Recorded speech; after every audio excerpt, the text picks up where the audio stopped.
আইয়ুল আমালি আফজাল ইয়া রাসূলুল্লাহ।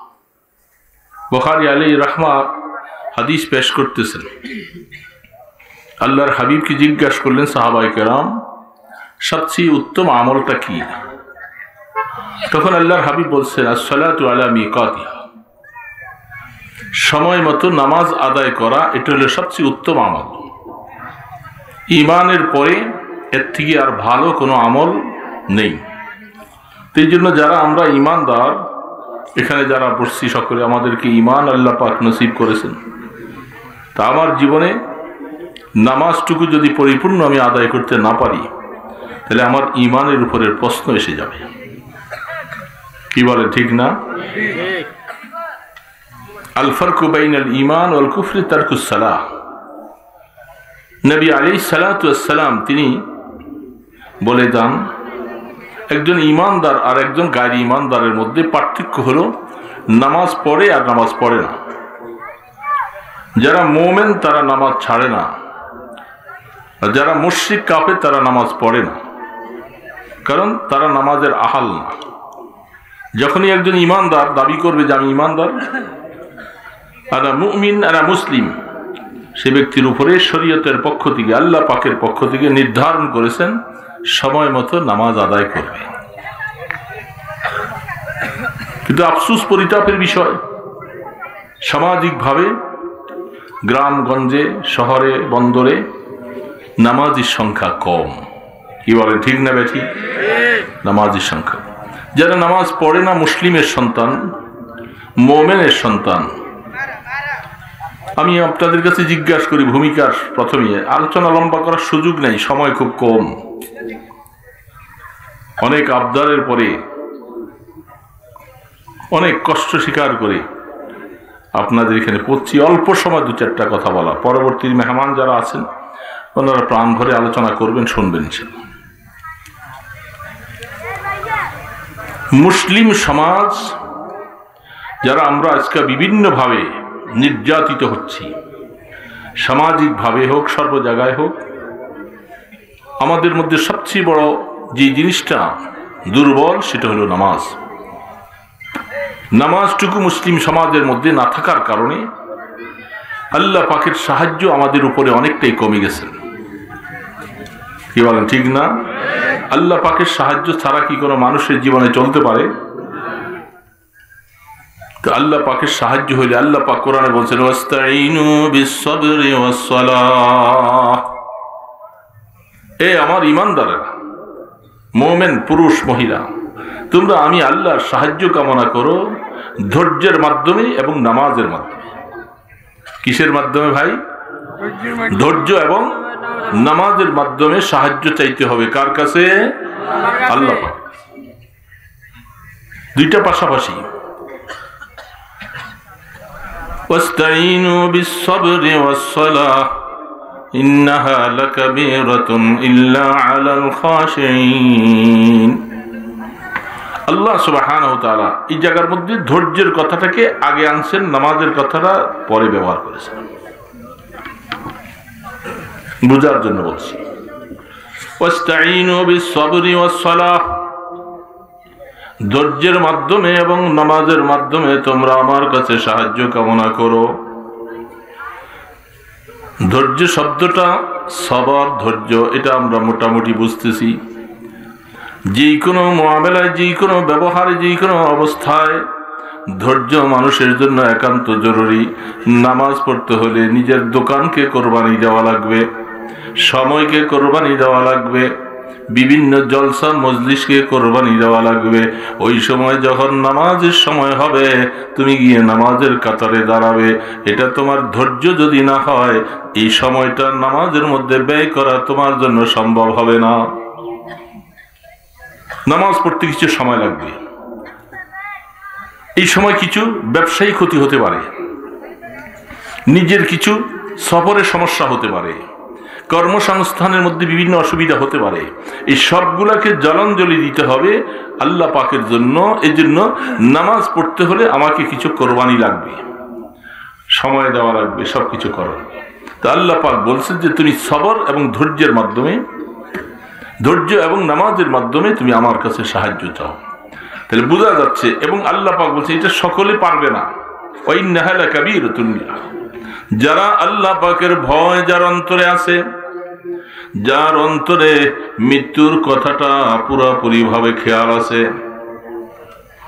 যার অন্তরে কবরের চিন্তা ঢুকেছে, কিয়ামতের ময়দানে আল্লাহ পাকের সামনে হিসাব দেওয়ার কথা ঢুকেছে, এই ব্যক্তি আল্লাহ পাকের হুকুম পালন করার জন্য যত ব্যস্ততা হোক না কেন নামাজ কোনো সময় ছাড়বে না, নামাজ ছাড়বে না। কারণ সে জানে যে নামাজই একমাত্র ইবাদত যেটার মাধ্যমে আল্লাহর নৈকট্য লাভ করা যায়, আল্লাহ পাকের সাথে বান্দার সম্পর্ক হয়, সেটা হলো নামাজ। এই নামাজ এখন সামাজিকভাবে আমাদের স্কুল কলেজের বিভিন্ন ভাইয়েরা, বিভিন্ন আমাদের ছেলেরা সব কাজ করে, তারা কিন্তু নামাজ পড়ে না। নামাজের মধ্যে অবহেলা, অলসতা। এই জন্য আল্লাহ পাকের সাহায্য আমাদের উপরে দিন দিন কমে যাচ্ছে। সাহাবায়ে কেরামদের জীবন দেখো, তারা দিনের বেলায় জিহাদের ময়দানে ঘোড়ার পিঠে সওয়ার, রাত্রিবেলা সেজদায় রত হয়ে আল্লাহ পাকের কাছে সাহায্য কামনা করে। দুনিয়ার যে কোনো কাজ করা লাগবে, করবে, করার জন্য আল্লাহর সাহায্য লাগবে। আল্লাহ পাকের সাহায্য ছাড়া কোনো কাজের মধ্যে বরকত হবে না, আল্লাহর মদদ হবে না। এই জন্য নামাজ অপরিহার্য, জরুরি। তাই বুখারী রাহমাতুল্লাহ আলাইহি হাদিস পেশ করতেছেন, সাহাবায়ে কেরাম প্রশ্ন করলেন, আইয়ুল আমালে আফজাল ইয়া রাসূলুল্লাহ, সবচেয়ে উত্তম আমলটা কি, আমাদেরকে একটু বলেন। রাসূল বলেন, আস-সালাতু আলা মিকাতিহা, সময় মতো নামাজ আদায় করা, এটা হলো সবচেয়ে উত্তম আমল। এর থেকে উত্তম আমল পৃথিবীর মধ্যে আর নেই। সুম্মা আইয়ুন, তারপরে দ্বিতীয় নম্বরের কথা বলছেন, সেটা আমার উদ্দেশ্য নয়, বিররুল ওয়ালিদাইন। 3 নম্বরে সুম্মা আইয়ুন আল জিহাদু ফি সাবিলিল্লাহ। এইভাবে ধারাবাহিক জিহাদের কথাটা আসছে, হাদিসটুকু কিতাবুল জিহাদের মধ্যে বয়ান করা হয়েছে। এই জন্য সাহাবায়ে কেরাম মনে করেছিলেন জিহাদ সম্পর্কিত আলোচনা যেহেতু, সেই হিসাবে উত্তম আমল বলতে গিয়ে আল্লাহ রসুল হয়তো বলবেন যে আল জিহাদু ফি সাবিলিল্লাহ, এটাকে 1 নম্বরে রাখবেন। কিন্তু আল্লাহ রসুল প্রশ্নের জবাবে নামাজকে 1 নম্বরে আনছেন, 2 নম্বরে বিররুল ওয়ালিদাইন, মা বাবার সাথে ভালো ব্যবহার করা, 3 নম্বরে দেয়া আল জিহাদু ফি সাবিলিল্লাহ। জিহাদ ফি সাবিলিল্লাহর অবস্থানটাকে 3 নম্বরে রাখছেন। জিহাদ করবে কি? নামাজি। কি বলেন, কে জিহাদ করবে? নামাজ। নামাজ পড়বে না, সে জিহাদ করবে না, এটা হতে পারে না। হ্যাঁ, সময় অবস্থার উপরে, পরীক্ষার খন্দকের যুদ্ধ, জঙ্গে আহজাব যেটাকে বলা হচ্ছে, সেখানে সাহাবায়ে কেরামদের অবস্থা সূরা আহজাব খুলে দেখবেন। 6 দিনে 3.5 কিলোমিটার রাস্তা, পাথুরি জমি, এগুলাকে 10 জন সাহাবী নিযুক্ত করেছেন, সময় দিয়েছেন 6 দিনে। কাফেররা চলে আসছে, 10,000 সৈন্য কাফেররা মক্কা থেকে মুসলমানদেরকে, মদিনাকে আক্রমণ করবে, নিষ্পেষিত করে ফেলবে। সালমানে ফারসি রাদিয়াল্লাহু তাআলা আনহু পরামর্শ দিলেন যে আমরা দেখে আসছি তখনকার সময়, পরীক্ষা খনন করো, খাল কেটে শত্রুদের ঢুকার ইন করা রাস্তাটাকে বন্ধ করে আমরা এক জায়গায় অবস্থান নিব, যেন শত্রুরা ঢুকতে না পারে। এই জন্য সেই খাল খনন করতেছিলেন। সেই খালটা খনন করতে যাইয়া সময় দিয়েছেন 6 দিন। 10 হাত দৈর্ঘ্য, 10 হাত প্রস্থ, 10 হাত গভীর।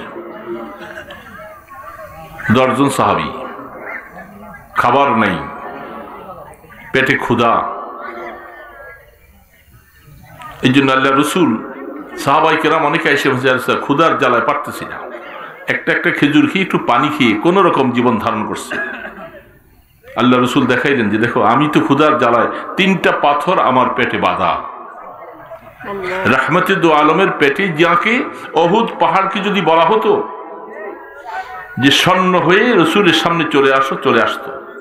কিন্তু আল্লাহ রসুল সেই দিকে মন দেন নাই। উম্মত দুনিয়াদার হয়ে যাবে, দুনিয়ার প্রত্যাশী হয়ে যাবে, এই জন্য রসুল সবর করে পাথর 3টা পেটে বাঁধছেন। সাহাবায়ে কেরাম দেখে অবাক।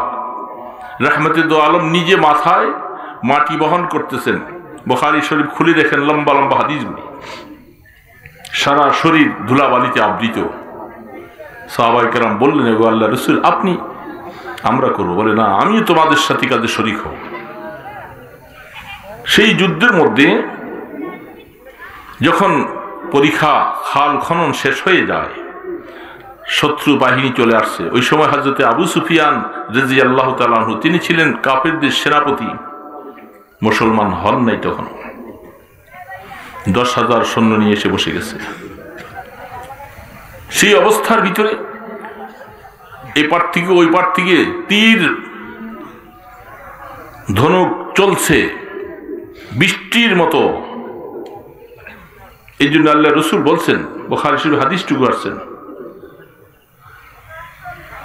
তারা আমাদেরকে এইভাবে ব্যস্ত রাখছে, একটা সেকেন্ডের জন্য শুধু নামাজটুকু পড়ব এই সুযোগটুকু আমাদেরকে দেয় নাই।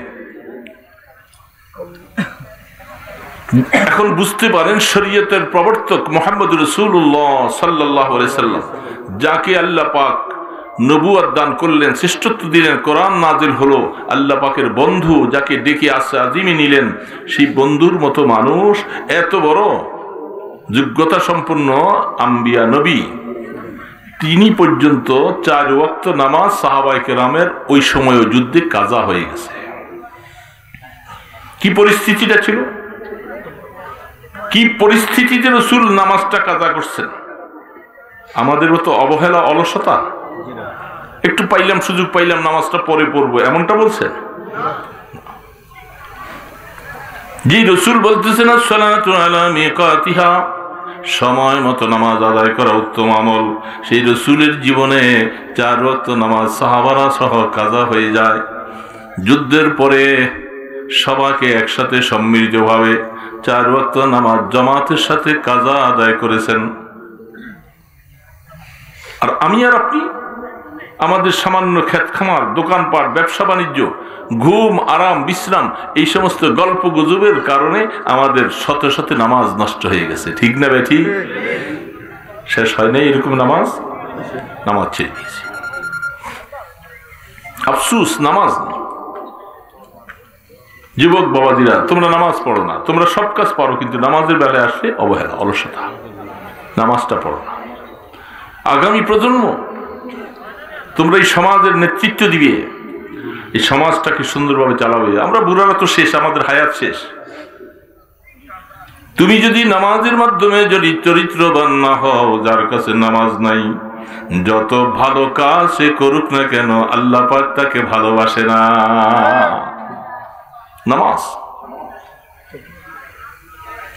নামাজ ছাড়া তুমি ভালো কাজ করতেছো, আল্লাহ পাক বলে সবচেয়ে ভালো আমল হলো নামাজ। তুমি ভালোটা ছেড়ে দিয়ে তুমি যেটাকে আরেকটাকে ভালো মনে করেছো, এটা আসলে ভালো কাজ নয়। হ্যাঁ, নামাজের পাশাপাশি সেটা কাজ করো, তাহলে সে তোমার ভালো কাজ হবে। এই জন্য হযরত সুলাইমান আলাইহিস সালাতু ওয়াস সালাম, আমি ছোট্ট আয়াতটুকু পড়েছিলাম, সুলাইমান আলাইহিস সালাতু ওয়াস সালাম আল্লাহ পাকের কাছে দরখাস্ত করেছিলেন, রব্বি আউজি'নি আন আশকুরা নি'মাতাকাল্লাতী আন'আমতা আলাইয়া ওয়া আলা ওয়ালিদাইয়া ওয়া আন আ'মালা সালিহান তারদাহ। এ মাওলা, আমি সুলাইমানকে আপনি এমন আমলের তৌফিক দান করেন, এমন কাজ করার তৌফিক দেন যেটা আমার আমলটা আপনাকে পছন্দ হয়, আপনি আল্লাহ রাজি হয়ে যান, আপনাকে রাজি করতে পারি এমন আমল করার তৌফিক আমাকে দান করেন। আমলের দ্বারা আল্লাহকে রাজি করানো। আমি নামাজ পড়লাম না, সামাজিক কাজ করলাম, সব কাজ করলাম, ব্যবসা বাণিজ্য, ছেলে পেলের খোঁজ খবর নিলাম, বন্ধুদের সাথে মিললাম, দেশের জন্য অনেক কাজ করলাম, আন্দোলন করলাম, কিন্তু আমি নামাজ পড়লাম না, তাই আমি আল্লাহর পছন্দ মতো আমল করতে পারি নাই। কি রে বাবা, ঠিক না বেঠি? যে সমস্যা আমাদের দেশে আসতেছে, আগামী প্রজন্ম, নামাজের মাধ্যমে যদি ঈমান মজবুত তোমরা না করো, আল্লাহ পাকের সাথে সম্পর্ক করে যদি ঈমান মজবুত না করো, আগামী প্রজন্ম তোমাদের উপরে ট্রান্সজেন্ডারের মতো মুসিবত বালা আইসা তোমাদেরকে শেষ করে দেবে, এই সমাজটা ধ্বংস করে ফেলবে। যেটাকে তারা যাই বলুক আর না বলুক, প্রত্যেকটা ইমানদার সোচ্চার হওয়া দরকার, আওয়াজ দেওয়া দরকার যে আমরা এরকম শিক্ষা ব্যবস্থা চাই না। যে শিক্ষা ব্যবস্থার দ্বারা আমাদের সন্তানদের চরিত্র থাকবে না, মানুষত্ব থাকবে না, জানোয়ার থেকে আরো নিকৃষ্ট হয়ে যাবে, ওই শিক্ষা ব্যবস্থা এই সমাজে প্রযোজ্য নয়, এই সমাজে চলবে না। যে কাজটা ট্রান্সজেন্ডার নামে আমাদের সমাজ আসতেছে, কোটা তৈরি করে রাখছে, আপনারা আমাদের থেকে ভালো জানেন, ভার্সিটিতে কলেজে এই ট্রান্সজেন্ডার তারা এটাকে তৃতীয় লিঙ্গ বলে প্রকাশ করতেছে। আসলে এটা কখনো তৃতীয় লিঙ্গ নয়। তৃতীয় লিঙ্গ তো এই সমাজের মধ্যে আমরা বহুদিন থেকে শুনে আসছি, হিজলা যাদেরকে বলা হয়, যারা ছেলেও নয় মেয়েও নয়, মধ্যম পুরুষ, এরকম তাদেরকে হিজলা বলা হয়। এরকম সমাজে বহুত আছে। নতুন করে ট্রান্সজেন্ডার নামে এই শব্দটা, ইংলিশ শব্দটা ব্যবহার করে একটা গোলমাল শব্দটা আমাদের মধ্যে দিয়া তারা চাচ্ছে একটা ছেলে, আপনার ছেলে এত সুন্দর করে পাইলা বড় করলেন, আপনার ছেলেটা ইচ্ছা হয়ে সে মেয়ে সেজে যাবে, মেয়ে হয়ে যাবে, এবং মেয়েটা আপনার মেয়েটা সব সে ছেলে হয়ে যাবে। আপনি যাকে এতদিন ছেলে হিসাবে পাললেন সে মেয়ে রূপ ধারণ করে আপনার সামনে আসবে। আপনি বাবা মানবেন কেমন করে? এটাকে গ্রহণ করবেন কি করে? ছেলে ছেলে সমকামিতা করবে, মেয়েরা মেয়েরা সমকামিতা হবে। সমাজকে ধ্বংস করে দেওয়ার জন্য, আল্লাহর গজব আসার জন্য থেকে আর বেশি কিছু লাগবে না। সেই সমকামিতা কওমে লুতের মধ্যে সমকামিতা ছিল, পুরুষে পুরুষে। এখন আসতেছে মেয়েরা মেয়েরা সমকামিতা। আমি জিজ্ঞাসা করতে চাই ভাইয়েরা, আমার অল্প সময়ের কথা বললো, দুঃখ, অনেক দুঃখে আমাদের সময়টা কাটে। স্কুলের পাশে, কলেজের পাশে, বিভিন্ন পাশে যখন হেঁটে চলে যাই, আফসোস লাগে যে আগামী প্রজন্ম তোমাদের উপর দিকে অবহেলার কি মুসিবত আসতেছে। কিভাবে তোমরা টিকে থাকবে নিজের ঈমান নিয়ে? আরে আল্লাহ পাক বিপরীত লিঙ্গ পৃথিবীতে বানিয়ে রাখছেন, এটা সৃষ্টির রহস্য। পুরুষ মহিলা প্রয়োজন, মহিলাদের পুরুষ প্রয়োজন, সৃষ্টির মধ্যে আল্লাহ পাক বানিয়ে রাখছেন। বানান নাই এইভাবে? প্রত্যেককে আল্লাহ পাক একটা ইন্দ্রিয় শক্তি দিয়েছেন, তাকে একটা খায়সাত শক্তি দিয়েছেন, যৌন চাহিদা দিয়ে আল্লাহ সৃষ্টি করেছেন। একেবারে একটা পোকা দেখা যায় না, এই পোকাটাকেও আল্লাহ পাক তার যৌন দিয়েছেন, যৌবন দিয়েছেন, সেও তার জন্য তার এই পাশাপাশি একটা স্ত্রীলিঙ্গ, স্ত্রীর জন্য পুরুষ লিঙ্গ প্রয়োজন। আমরা সমাজে চতুর্পাশে তাকাইয়ে দেখি, একটা গাভী তার ষাঁড়ের সাথে মিলে, একটা কুকুর কুকুরনির সাথে মিলে। কিন্তু আফসোস হলো কোন কুকুর আরেকটা কুকুরের কাছে তার যৌনখিদা নিবারণ করে না। একটা ষাঁড় বলদ সে আরেকটা ষাঁড় বলদের কাছে তার যৌনখিদা নিবারণ করে না। সে তার ভিন্ন জাতির স্বজাতির মধ্যে, স্ত্রীলিঙ্গ পুল্লিঙ্গের মধ্যে এটাকে ব্যালেন্স আল্লাহ পাকের সৃষ্টির ব্যাপার, সেইভাবে তারা করে। আর এখন কি তৈরি হচ্ছে, পুরুষ একটা পুরুষের কাছে যৌন চাহিদা চাবে আর সেখানে তার যৌনখিদা নিবারণ করবে। একটা মহিলা একটা মহিলার সাথে যৌনখিদা নিবারণ করে, তাহলে কুকুর আর কুকুরনির থেকে তারা নিকৃষ্ট হয়ে গেছে। কুকুর কুত্তা তো এরকম করে না। কোথায় আমরা কোথায় আসছি? মানে এখন আমাদের দুর্বলতায় সমস্ত নাস্তিকতাবাদীরা এই সমাজের উপরে এই সমস্ত জিনিসগুলিকে চাপিয়ে দেওয়া শুরু করেছে এবং সেই অবস্থা চলে আসতেছে। শিক্ষানীতির মধ্যে তো বিভিন্ন পরিবর্তন করতে শুরু করেছে। আমরা ওলামায়ে কেরামরা কিছু আমরা হইচই করি বলি, আপনারা যদি এই সমস্ত আলোচনার সাথে একমত পোষণ না করেন তাহলে এই সমাজকে টিকিয়ে রাখতে পারবেন না। এই জন্য মুসলিম ভাইরা, রব্বি আউজিনি আন আশকুরা নি'মাতাকাল্লাতী আন'আমতা আলাইয়া ওয়া আলা ওয়ালিদাইয়া ওয়া আন আ'মালা সালিহান তারদাহ ওয়া আদখিলনি বিরহমাতিকা ফি ইবাদিকাস সালিহিন। কি মজমুন দোয়াটা করেছেন আল্লাহ, আপনার পছন্দ মতো আমল করার জন্য, যে আমলের মধ্যে আপনি রাজি, সারা দুনিয়ার মানুষ রাজি, কিন্তু আল্লাহ রাজি না, এই আমলের কোনো দাম আছে বাবা? আছে? নাই। সারা দুনিয়ার মানুষ এই কাজকে পছন্দ করে না, কিন্তু আমার আল্লাহ পছন্দ করেন। বলে কিছু আসে যায় না, সারা দুনিয়া আমার বিরুদ্ধাচরণ করো, কিন্তু আমার আল্লাহ যদি আমার পক্ষে থাকে, আমার মৌতে সুন্দর হবে, কবর সুন্দর হবে, কিয়ামতের ময়দানে আমলনামা সুন্দর হবে। এই জন্য তোমাদেরকে খুশি করার আগে আমি খুশি করব আমার আল্লাহকে। কাকে খুশি করব ভাই? মনে রাখা চাই, আল্লাহকে খুশি করা লাগে। যুবক বাবাজিরা, স্কুলের কলেজের ভার্সিটির ছাত্ররা লেখাপড়া শিক্ষা গ্রহণ করার পরে ব্রেন ওয়াশ হবে, যেটাকে আমরা অনেক সময় বলে থাকি শিক্ষা জাতির মেরুদণ্ড। কিন্তু এই শিক্ষাটা, এটা দুনিয়ার প্রাচুর্যতা অর্জন করার জন্য যে শিক্ষাটা আমি নিচ্ছি, এটা ভালো কথা। এর সাথে যদি ইসলামিক শ্বাস কিছু যদি তার সাথে সম্পৃক্ত যদি না হয়, এই শিক্ষা জাতির মেরুদণ্ড হতে পারে না।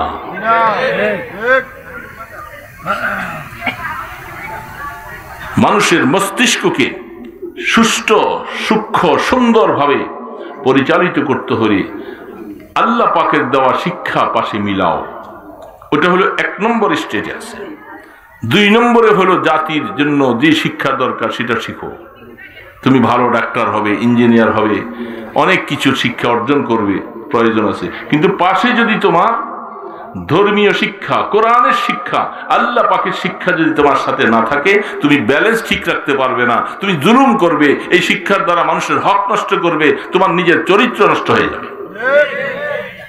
এই জন্য এই শিক্ষার পাশে ওহির ইলম দরকার, কোরআনের ইলম দরকার। আল্লাহ পাক কি বলছেন? এই যে কোরআনের মধ্যে আল্লাহ পাক বলতেছেন, সুলাইমান আলাইহিস সালাম তিনি দোয়া করেছেন মাওরাত খাস, কিন্তু হুকুম আম, কিয়ামত পর্যন্ত আনেওয়ালা সমস্ত মানুষের জন্য কোরআন দোয়া করেছেন সুলাইমান আলাইহিস সালাম।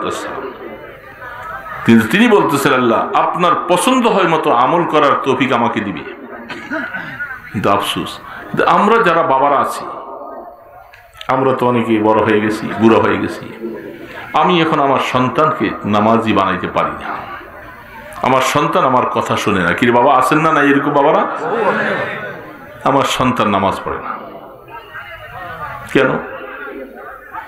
আমার এই সন্তানকে নামাজ কি বানাবে? এই কোনাটা দিয়ে বাবা তোমরা কথা বলো না। তোমাদের কি উদ্দেশ্য করে কথা বলছি? আমি অল্প সময় কথা, তোমরা কথা বললে তো কথা ফাঁক চলে যাবে আরেকদিকে। কষ্ট করে এসে যখন বসছো, তোমাদের জন্য, তোমরা সোনার মানুষ, আমাদের আগামী ভবিষ্যৎ, তোমাদের জন্য খুব মায়া লাগে, খুব মায়া লাগে। তোমরা বুঝো আর না বুঝো, এই লাইফটা কত দাম, তোমার এই জীবনের দাম কত। তোমার মতো মানুষটা যদি সুন্দরভাবে চলো, তোমার থেকে সমাজ কত কিছু পাবে। আর যদি তুমি নিজে নষ্ট হয়ে যাও, তো সমাজকে কিছুই দিতে পারবে না, তোমার লাইফ শেষ। আজ সমাজের এই ছেলেগুলি, আমার সোনামণি সন্তানগুলি, তাদের জন্য খুব মায়া লাগতেছে। এরা কেন, এদের জীবন পরিবর্তন হওয়ার জন্য মূল বিষয় হলো, আগে 1 নম্বর হলো নামাজ পড়তে হবে। নামাজ তুমি ঠিক করো, তোমার জীবন চরিত্র সুন্দর হবে। এত সুন্দর হবে তুমি এটা কল্পনা করতে পারবে না। যার জীবনে নামাজ নাই, সে কোনোভাবে আল্লাহকে রাজি করতে পারবে না। এই জন্য মনে রাখা লাগবে, ইমানদার মুসলমান, আসসালাতু আলা মিকাতিহা, সময় মতো নামাজ আদায় করো। আল্লাহ পাক বারবার কোরআনে বলতেছেন, ওয়ামাল হায়াতুদ দুনিয়া ইল্লা লাইবু ওয়া লাহাব ওয়া ইন্নাদ দারাল আখিরাতা লাহিয়াল হায়াওয়ান। দুনিয়ার জিন্দেগিটা শুধু খেল তামসা, শুধু খেল আর তামসা, আনন্দ উল্লাস। আল্লাহ পাক বলছেন আসল জীবন তো হলো আখিরাতের জীবন। কয়দিন? এই তো দেখতে দেখতে দুনিয়াতে আসছিলাম, এখন বুড়া হয়ে গেলাম। কিরে বাবা, ঠিক না? তুমি জুয়ান আজকা, তুমি বুড়া হইতে কয়দিন লাগবে? তুমি তো এরকম শক্তি হারা হয়ে যাবে। সব এই শক্তিগুলি নিয়ে যাবে, বুড়া হতে কেউ চায় না, কিন্তু আল্লাহ পাক বলে তুমি না চাইলে কি হবে, সময় তোমাকে বুড়া বানাই ফেলবে। বানাবে না? আমরা অনেকে দাড়ি কামাইয়া জুয়ান থাকতে চাই, আছে না সমাজের মধ্যে অনেকে? কারণ দাড়িগুলি সবসময় কামায়, উনি হ্যান্ডসঅপ টাই পরে কোট টাই পরে বুড়া হইতে চাই না, কিন্তু সময় তো তাকে বুড়া বানাই ফেলে। যতই তুমি চেষ্টা করো জুয়ান থাকতে পারবে না। লাইতা শাবাব ইয়াউদ, কোনদিন এরকম ইতিহাস পাওয়া যায় নাই যে বুড়া জুয়ান হয়ে গেছে। এমন ইতিহাস আছে পৃথিবীতে? বুড়া জুয়ান হয়ে গেছে ইতিহাস নাই। জুয়ান কি হয়ে গেছে? দিন দিন করে বুড়া হয়ে গেছে। এটা মনে রাখা চাই।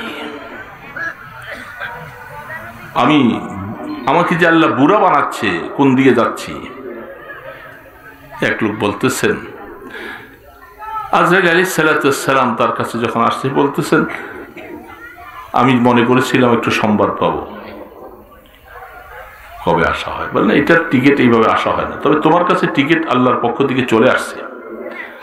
তোমার চোখের জ্যোতিটা কমে গেছে, তোমার গালে দাড়ি ছিল না, দাড়ি উঠে গেছে, দাড়িগুলি আস্তে আস্তে সাদা হয়ে যাচ্ছে। তুমি চাচ্ছ এটাকে কাঁচা রাখার জন্য, কিন্তু কাঁচা থাকে না, সাদা হয়ে যায়। খেজাব লাগায় না এক ধরনের মানুষে? খেজাব চিনেন? কলপ, কলপ কি বলে আপনার দেশে? এই কলপ লাগাইয়া চায় যে বেচারায় একটু আমার দাড়িগুলি কালো থাকুক। এই 2 দিন যাওয়ার পরে দেখা যায় গোড়াটা আস্তে আস্তে আবার সাদা হয়ে যায়, ঠিক না? উনি লাগাইলে কি হবে? ওনার আস্তে আস্তে যে একটু বাড়ে ওইটা সাদা থাকে, আবার ওই মাথাটা কালো। না, সম্ভব না কিছুতেই। আপনি এটাকে সাদা হয়ে যাচ্ছে, তার মানে মৌতের সংবাদ পৌঁছতেছে। হে গোলাম, তৈয়ার হও, সময় মতো আমি যখন ধরবো কেউ তোমাকে রাখতে পারবে না। আমার এই কথাটা তুমি মনে রাখো। মৌতু কবলা আন তামুত ওয়াজিনু কবলা আন তুজানু। হে মৃত্যুর আগে মরো, নিজকে আগে মনে করো যে আমি একদিন মৃত্যুবরণ করব। মৌত আইসে গেলে তো আর তখন আর আফসোস করে লাভ হবে না। মৌতটাকে ঠেকাবার মতো পৃথিবীতে কোনো শক্তি আছে? এত বড় শক্তিশালী তারা, সারা পৃথিবীটাকে তছনছ করে দিচ্ছে। তাদের অস্ত্রের হুঙ্কারে পৃথিবী থরথর করে কাঁপে। কিন্তু মৃত্যুটাকে ঠেকাও দেখি কোন অস্ত্র দিয়ে? এমন কোন অস্ত্র আবিষ্কার হয়েছে? কিংবা অস্ত্র আবিষ্কার হয়েছে? কোন অবস্থাতে পারবে না। মौत जैसे दिन आ गई है दुनिया की दौलत क्या हुई, रूह तन से उड़ गई मुर्दा की हालत क्या हुई। मृत्यु जो आहंग गिरफ्तन कुनद जाने पाक, चेबर तख्ते मुर्दन चेबर रोए खाक। शेख सादी रहमतुल्लाह अलैहि বলতেছিল, হে ইমানদার, মৌত যখন তোমার আসবে, তুমি এলা 10 তলায় 20 তলায় 100 তলার উপরে থাকো, খাট পালং সবকিছু আরামে নিয়ে থাকো, আর আরেকজন গাছতলায় থাকে, মৃত্যুর পরে ঠিকানা দুইজনের একই জায়গায়, কবর। কিন্তু বাবা ঠিক না? কবর। मौत को तुम समझा गाफिल इख्तिताम जिंदगी है ये शाम जिंदगी और सुबह दवाम जिंदगी। अफसोस, মৃত্যুটার পরে মাত্র আখিরাতের ঘাটি শুরু হলো। এই যে শুরু হলো আবাদুল আবাদ জিন্দেগির জন্য, হাজারো চেষ্টা করার পরে ফিরে আসতে মনে চায়। হযরত জাবের রাদিয়াল্লাহু তাআলা আনহুর বাবা আব্দুল্লাহ ইবনে হারাম রাদিয়াল্লাহু তাআলা উহুদের যুদ্ধে শাহাদাত বরণ করলেন। আল্লাহর পয়গম্বরের কাছে কয়েক মাস পরে জাবের আয়েশা বলতেছেন, ওগো আল্লাহর রাসূল। রাসূল জিজ্ঞাসা করে, জাবের তোমার চেহারাটা মলিন মলিন দেখা যায়, কি ব্যাপার? আমার আব্বা 3 জন সাহাবী, 3 জন শহীদের সাথে একসাথে এক কবরে দাফন করা হয়েছে। আমার মনে চায় আমার আব্বাকে উঠাইয়া ভিন্নভাবে একটা কবর দিব। রাসূল ইজাজত দিলেন, যাও, তুমি কেন এত মনে কষ্ট? আমি রাসূল তোমাকে একটা সুসংবাদ জানিয়ে দেই, তোমার আব্বা শহীদ হওয়ার পরে আল্লাহ পাক তোমার আব্বাকে মুআজাহাতান সরাসরি জিজ্ঞাসা করেছিল, এ আব্দুল্লাহ তুমি কি চাও একটু আমার কাছে বলো দেখি। আল্লাহ রসুল বলেন, আব্দুল্লাহ বলতেছিল, ওগো আল্লাহ, এত শান শওকত শহীদ হওয়ার পরে এটা আগে বুঝি নাই। আমার মনে চায় আমার জীবনটাকে আপনি ফিরিয়ে দেন, আমি আবার দুনিয়ায় যাইয়া আল্লাহর দ্বীনের জন্য শাহাদত বরণ করব। আমার হায়াতটাকে আল্লাহ আপনি আবার বাড়াইয়া দুনিয়ায় পাঠান। আল্লাহ পাক বললেন, জাবের রে, তোমার আব্বায় প্রশ্ন করলো, আমি বলে দিলাম কোনোভাবে সম্ভব নয়, যেহেতু মৃত্যুর পরে দুনিয়ায় আর কোনোদিন আসার সুযোগ হবে না। হযরত জাবের রাদিয়াল্লাহু তাআলা আনহু কবরটাকে খুললেন, উহুদের ময়দানে দাফন করা হলো। কবর খুলে দেখেন 3 জন সাহাবী শহীদ রক্তমাখা অবস্থায় দাফন করা হয়েছে। হযরত জাবের বলতে, আমার আব্বা রক্তটা আমি খুলে নজর করে দেখলাম, একটা হাত এইভাবে তীরের জায়গার মধ্যে লাগানো, হাতটা আলগি দেওয়া উঠাইবার সাথে সাথে দেখলাম রক্তটা ফিঙ্কার দিয়ে বের হয়েছে। মাত্র মনে হয় এখন তাকে শহীদ করা হয়েছে, 6 মাস পরেও তার রক্ত এখনো তাজা। তাড়াতাড়ি দাফন করে দিলেন হযরত জাবের রাদিয়াল্লাহু তাআলা আনহু। এই জন্য এইভাবে করে আপনাদের পরবর্তী মেহমান আসছেন।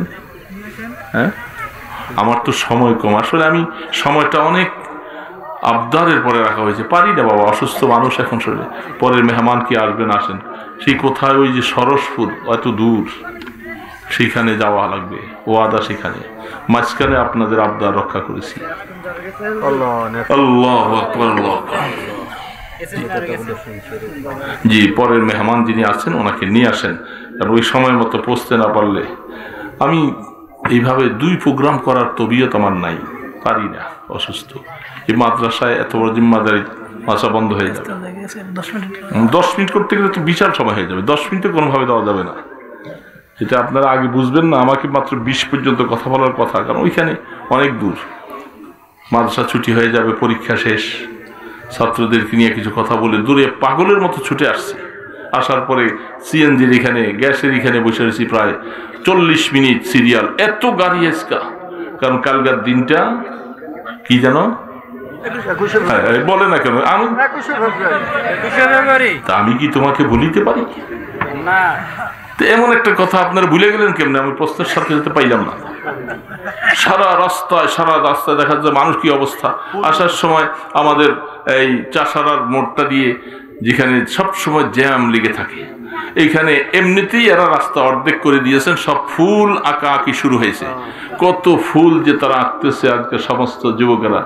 আফসোস লাগে, তুমি 21শে ফেব্রুয়ারিকে ফুল দিয়া বরণ করতেছো, তোমার নিজের জীবনের একটু ফুল তুমি অর্জন করতে পারলা না, নামাজ পড়ো নাই, তুমি ফুল দিয়া তুমি অনেক কিছু করতেছো। কি হবে তোমার, কি হবে এই জীবনের? কিছুই হবে না। ভাষার জন্য তারা শহীদ হয়ে গেল, ভালো কথা। 21শে ফেব্রুয়ারি, 8ই ফাল্গুন তো কেউই বলো না, শুধু 21শে ফেব্রুয়ারি বলতেছে। বাংলা ভাষার জন্য তারা শহীদ হইল, কিন্তু ইংরেজি ভাষা প্রাধান্য পেয়ে গেল। কিন্তু বাবা ঠিক না? ঠিক। শহীদ হইলাম যেটার জন্য, সেটা এখন নাই। এখন আমাদের কাছে ইংরেজি ভাষাটাই সবসময়। জিজ্ঞাসা করলে বাংলা কয় তারিখ বলতে পারে না, আরবি তো ভুলেও বলতে পারে। আরবিতে একবারে ধুয়ে মুছে গেছে। জিজ্ঞাসা করে, হ্যাঁ আজকে আরবি কি তারিখ? কবজুর আরবি এটা তো আসলে মানে নাই। বাংলাটা কিছু কিছু পারছে, কিন্তু ইংলিশ উপরে আই হ্যাভ ইট। আমি পুরোপুরি ভাবে এটা একবারে মুখস্থ করে নিয়েছি, মজবুত। ইংরেজিটা ভালো পারি। ইংরেজি ইন্টারন্যাশনাল ভাষা। মুসলমানের জন্য ইংরেজি ইন্টারন্যাশনাল ভাষা নয়, মুসলমানের জন্য আরবি হলো ইন্টারন্যাশনাল ভাষা। যেই ভাষা মাটির উপরেও চলে, মাটির নিচেও চলবে, সেটা ইন্টারন্যাশনাল না। আর শুধু মাটির উপরে চলে, এটা ইন্টারন্যাশনাল। ওয়াহিবুল আরব সালাস ফাইন্নী আরবিয়্যুন ওয়া লিসানুল জান্নাতি আরবিয়্যুন ওয়া লিসানু কুরআন আরবিয়্যুন। রাসূল বলেন, আমি 3 কারণে আরবিকে ভালোবাসি। আমি রাসূল আরবি, কোরআনের ভাষা আরবি, জান্নাতের ভাষা আরবি। সুবহানাল্লাহ। এই জন্য আমি আরবিকে ভালোবাসি। রসুল আরবি ভালোবাসেন আর আমরা আরবিকে ভালোবাসি না। কি বাবা, ঠিক না ঠিক? আরবি দিয়ে কি হবে? আরবি তো শুধু ওই হুজুরদের কাজ, আমাদের কাজ না। না যুবক, হুজুরদেরকেও কাজে লাগবে এক সময়, যখন আফসুস করবো ওই সময় চিৎকার করে কানবে, লাভ হবে না। সময় হারিয়ে ফেলো না। রসুলকে ভালোবাসো, রসুলের ভাষা আরবিকে ভালোবাসো, কোরআনের ভাষা ভালোবাসো। আরে কবরে যাওয়ার পরেই তো তোমাকে আরবিতে প্রশ্ন করা হবে, নাকি বাংলা ভাষায়, ইংরেজি ভাষায়? What is your, how are you, তুমি কে, কেবল এটা জিজ্ঞাসা করবে না। মার রব্বুকা ওমা দীনুকা ওমান নবিয়্যুকাল্লাযী বুইসা ফীকুম। আরবি প্রশ্ন, জবাব দিবেন আপনি যদি ইনশাআল্লাহ মাদ্রাসার বারান্দা দিয়েও যান নাই, কিন্তু আপনাকে আল্লাহ পাক যদি আল্লাহর সাথে মহব্বতের সম্পর্ক হয়, আপনি কবরে যাওয়ার পরে আরবিতে অ্যান্সার দিবেন ইনশাআল্লাহ, কোনো অসুবিধা হবে না। রাদিতু বিল্লাহি রাব্বা ওয়া বিল ইসলামি দীনা ওয়া বিমুহাম্মাদিন নাবিয়্যান ওয়া রাসূলা। আরবিতে উত্তর দিবেন সেদিন। আর আরবির সাথে এখন আদাওয়াতি আর দুশমনী। আরবি পণ্যওয়ালাদেরকে চোখ বাঁকা করে করে চাও, তিরস্কার করে চাও, মাদ্রাসায় পড়ে ও হুজুর না। হ্যাঁ, সময় মতো কাজে আসবে, সময়টা আসবে, আসবে না সবার জন্য। এই যুবক বাবা, কবরে যাওয়া লাগবে তো। প্রশ্ন যেটা হবে, সুআলুল কবরে হাক্কুন, কবরের মধ্যে যে প্রশ্ন হবে এটা হক, সহি। এই জন্য মনে রাখা লাগবে। আজকে 21শে ফেব্রুয়ারি, হায় হায়, কয়েকদিন আগে গেছে ভালোবাসা দিবস। হ্যাঁ, হায় হায়, কত দিবস আর বাহির করবা, মেরিজ দিবস। হ্যাঁ, আফসোস লাগে, ভালোবাসা দিবস। হায় হায় হায়। এই জন্য বললাম যে সমাজ কুসংস্কারে ভরে গেছে আমাদের, আমরা এদেরকে কি করে ফিরাবো? কোন অবস্থাতে ফিরাবার মতো ক্ষমতা নেই। একমাত্র আল্লাহ পাকের ওহী, আল্লাহর ভয় অন্তরে জাগা দাও বাবা, তাহলে তুমি গুনাহ থেকে বাঁচবা। এই সমস্ত ভালোবাসা দিবস নিয়ে ব্যস্ত হবে না। আল্লাহর ভালোবাসা তখন তালাশ করবে, মদিনার নবীর ভালোবাসা তালাশ করবে। ভালোবাসবা তো আল্লাহকে বাসো। বুখারী শরীফের 6 নম্বর হাদিস খুলে দেখবেন, লা ইউমিনু আহাদুকুম হাত্তা আকুনা আহাব্বা ইলাইহি মিন ওয়ালিদিহি ওয়া ওয়ালাদিহি ওয়ান নাসি আজমাইন। ঈমানদার দাবি করতেছো, তোমার সন্তান, তোমার জীবন, তোমার মা বাবার থেকে আমি রাসূলকে যতক্ষণ পর্যন্ত তুমি বেশি ভালো না বাসবা, ততক্ষণ পর্যন্ত ঈমানদার হতে পারো না। ভালোবাসবো তো মদিনাওয়ালাকে ভালোবাসবো, যার উসিলে আমি মুসলমান হলাম, রাসূলের মাদ্রাসা পাইলাম, যার উসিলে যে কোরআন পাইলাম, যার উসিলে টুপি পাইলাম, যার উসিলে দাড়ি পাইলাম, যার উসিলে সবকিছু পাইলাম, তাকে ভালোবাসবো না। ভালোবাসবো ওই একটা পচাগন্ধা, একটা সেরিকে। হ্যাঁ, ভালোবাসা দিবস, তার সাথে ভালোবাসা, প্রেম না। ঠিক তোমার জন্য হুরু গালমান গুনাকে আল্লাহ পাক তৈরি করে রেখেছেন। ওয়াহুরুন আইন কামসালিল লুলুইল মাকনুন। আল্লাহ পাক জান্নাতে হুরু গালমান দিবেন। বিশ্বাস আছে না নাই বাবা? আল্লাহুম্মা রযুকনা মিনহু। আল্লাহ আমাদেরকে হুরু গালমান নসিব করে দিও তুমি। আমিন। জান্নাতে যাওয়ার পরে নসিব হবে। আমিন। জান্নাতে যাওয়ার নসিব। সেই আল্লাহু আকবার। বুখারী শরীফ খুলে দেখেন, একটা হুরের বলে যে একটা থুতু যদি সামান্য দুনিয়ার মধ্যে ফেলে, সারাটা দুনিয়া সুঘ্রাণে মুখরিত হয়ে যাবে। একটা হুরের একটা ওড়নার দাম সারা পৃথিবী বিক্রি করলে হবে না। সেই হুরুল মান যদি পাইতে চাও যুবক বাবা, নামাজি হও। কি হবে? নামাজ পড়তে হবে, নামাজি হও, আল্লাহ পাককে ডাকো, সোজা রাস্তায় আসো। যেইভাবে জীবনটা কাটাচ্ছ, এই জীবনের কোনো দাম নাই, কোনো মূল্য নাই বাবা। কতদিন থাকবা জীবন? বুড়া হয়ে গেলে তো এমনি সুজাদার জওয়ানি তওবা করদান শিওয়ে পয়গম্বরি, দর জওয়ানি তওবা করদান শিওয়ে পয়গম্বরি, ওয়াত পীরি গুরগে জালেম মিশাওয়াত পরহেজগারি। আরে বুড়া হয়ে গেলে বাগো তো খাপ বুঝা যায়। বৈশা রয়েছে দরবেশ, হরিণ সামনে দিয়া যায়, ছাগল যায়, ওই দিক ফিরেও তাকায় না। তো বলতেছে বাঘটা এত দরবেশ হয়ে গেল, হ্যাঁ বাঘের সামনে দিয়ে কোনো যাওয়া যায় না, কি ব্যাপার? বলে আরে দরবেশ হয় নাই, এখন খাফু বলে নাই, সবই ঠিক আছে, কিন্তু শরীরে শক্তি। এই জন্য জুয়ানি কালের ইবাদত এটা আল্লাহর কাছে বেশি পছন্দ। জুয়ানিটা তুমি উল্টা পাল্টা কাটাইতেছ, বুড়া হয়ে গেলে তো অটোমেটিক কবরে চিন্তা অটোমেটিকই ঢুকবে, বাবা আর বাঁচবো না। এখন ছেলে কথা শোনে না, বুড়া হ্যাঁ লাঠি ভর দিয়ে দেখাইতে যাইতেছে। কি জোয়ান ছিলেন, জওয়ানে গোফতে বাপিরে দিলাগা যে গমগার দিও গমগাস্তি দারিরা। এ বুড়া কি হয়েছে, লাঠি বুঝা দিয়া কিছু হারাইছো নাকি, কি তালাশ করো? হ্যাঁ বলে হারাইছি নাতি, আমি তোমার মতো এরকম জোয়ান ছিলাম, এই রাস্তা দিয়ে যে চলছি দাপট দেখাইয়া অনেকে থরথর করে কাঁপছে আমার ভয়ে, এখন আমার ওই জুয়ানিটা হারিয়ে গেছে, এই জন্য আমি ওটাকে তালাশ করি। বলে আসবো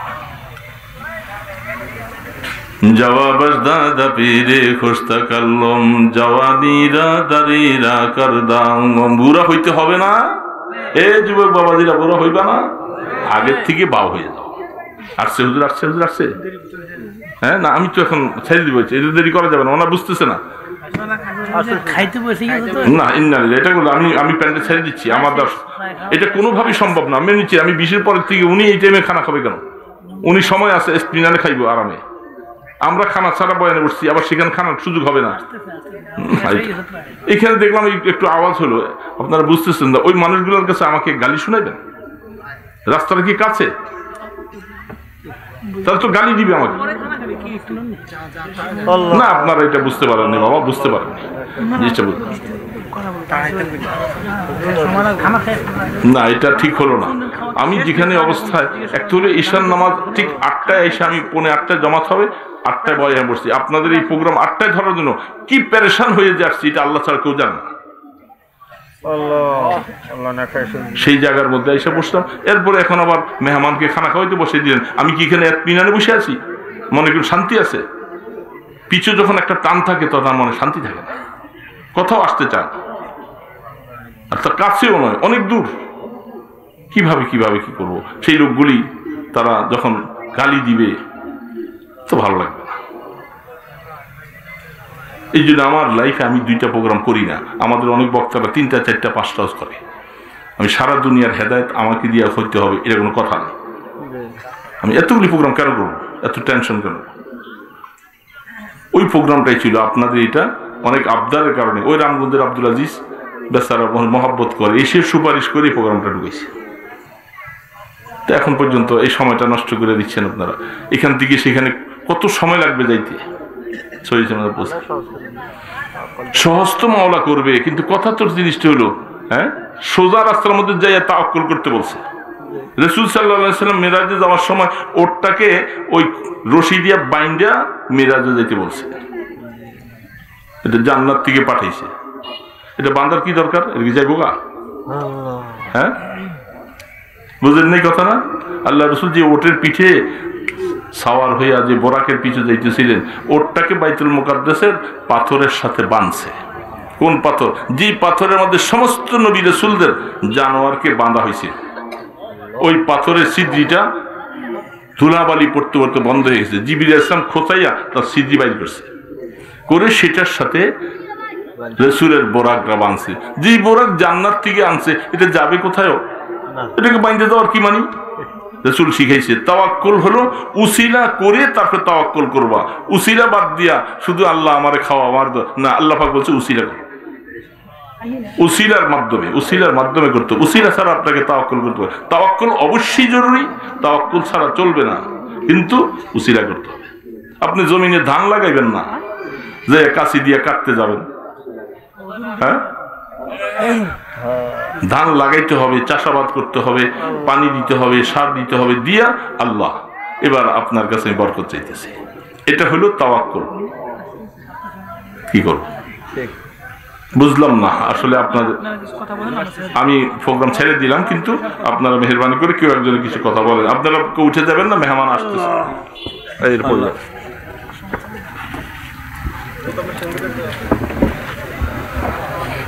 আলহামদুলিল্লাহ, আল্লাহ পাকের কাছে শুকরিয়া আদায় করি। আল্লাহ তাআলা আমাদেরকে এতক্ষণ পর্যন্ত অল্প সময়ের মধ্যে অনেক গুরুত্বপূর্ণ কথা বলেছেন। যুবকদেরকে উদ্দেশ্য করে, সবাইকে উদ্দেশ্য করে আল্লাহ তাআলার প্রতি আহ্বান জানাচ্ছেন। এজন্য আমরা সবাই বসে ইনশাআল্লাহ, অসীম বলে আমাদের মেহমান চলে আসছে, সকলে